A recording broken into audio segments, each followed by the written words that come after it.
Homélie du Père Gilbert Adam sur l'Évangile selon saint Matthieu, chapitre 2, versets 13 à 18. Après leur départ, voici que l'ange du Seigneur apparaît en songe à Joseph et lui dit: Lève-toi, prends l'enfant et sa mère et fuis en Égypte. Reste là-bas jusqu'à ce que je t'avertisse, car Hérode va rechercher l'enfant pour le faire périr.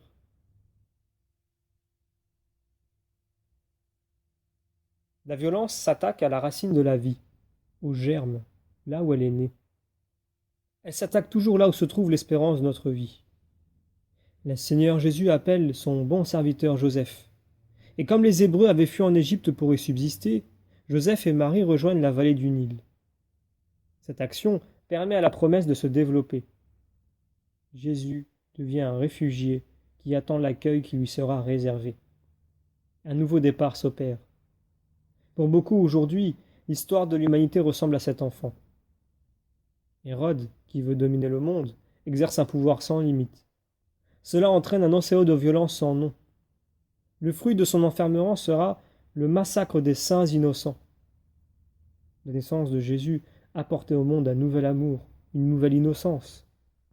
Jésus sera sauvé de la mort par Joseph et par Marie afin qu'il puisse accomplir sa mission. C'est ainsi que la parole s'accomplit. D'Égypte, j'ai appelé mon fils. Cet épisode rappelle la sortie d'Égypte. Joseph est le serviteur qui manifeste sa totale obéissance à ce qui lui était révélé dans le songe. En Marie résonnent les cris de douleur des mères meurtries par la mort de leurs enfants. La souffrance de Jésus est à son comble, de la crèche au crucifixion. Nous continuons la lecture de l'Évangile. Joseph se leva. Dans la nuit, il prit l'enfant et sa mère et se retira en Égypte, où il resta jusqu'à la mort d'Hérode, pour que soit accomplie la parole du Seigneur prononcée par le prophète: D'Égypte, j'ai appelé mon fils. C'est après le départ des mages que l'histoire de la relation entre Dieu et l'homme connaît une avancée significative. Depuis la naissance de Jésus, le monde qui cherche un sens à la vie attend et espère. La venue des mages annonçait un rassemblement de l'humanité dans l'adoration de celui qui vient pour tous. Jésus est le seul innocent. Il est le prince de la paix. Son cœur déborde de l'amour dont il est aimé infiniment par le Père. C'est en Dieu que nous devenons innocents. La violence que nous reconnaissons en nous vient de ce que nous n'avons pas l'expérience d'être l'unique. Nous vivons avec l'impression d'avoir manqué d'amour. Le développement de notre vie humaine passe par des efforts qui consistent à développer notre vouloir et notre pouvoir en vue du bien. La vie véritable advient dans la conciliation entre ce que je veux et ce qui s'impose à moi dans la volonté de Dieu. Concilier ces deux sommets conduit à la passion de Jésus qui nous ouvre à la vie véritable. Nous terminons la lecture de l'Évangile. Alors Hérode, voyant que les mages s'étaient moqués de lui, entra dans une violente fureur. Il envoya tuer tous les enfants jusqu'à l'âge de 2 ans à Bethléem et dans toute la région, d'après la date qu'il s'était fait préciser par les mages. Alors fut accomplie la parole prononcée par le prophète Jérémie. Un cri s'élève dans Rama, pleurs et longues plaintes.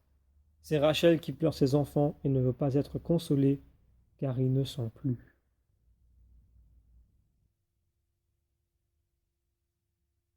La scène des saints innocents nous touche.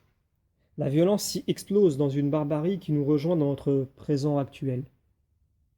Jésus apporte la réponse véritable à la violence qui habite notre humanité. Nous sommes saisis de stupeur et d'horreur devant le déferlement de la violence aujourd'hui encore. Que d'endroits en ce monde où de tels drames se produisent. Nous découvrons chez les bourreaux d'aujourd'hui des personnes qui ont vécu des choses atroces, des réalités abominables. Ils reproduisent ce manque de respect qu'ils ont subi. Ils n'ont pas été cette unique qui rayonne la paix dans un rayonnement d'amour. Si l'amour habite notre cœur, cet amour rejoint la plénitude d'amour à laquelle nous sommes appelés. Il y a un lien entre l'innocence et le fait d'être unique dans le cœur de l'autre. Nous sommes l'unique du cœur de Dieu, nous dit Jésus. Dieu est lumière, Dieu est amour.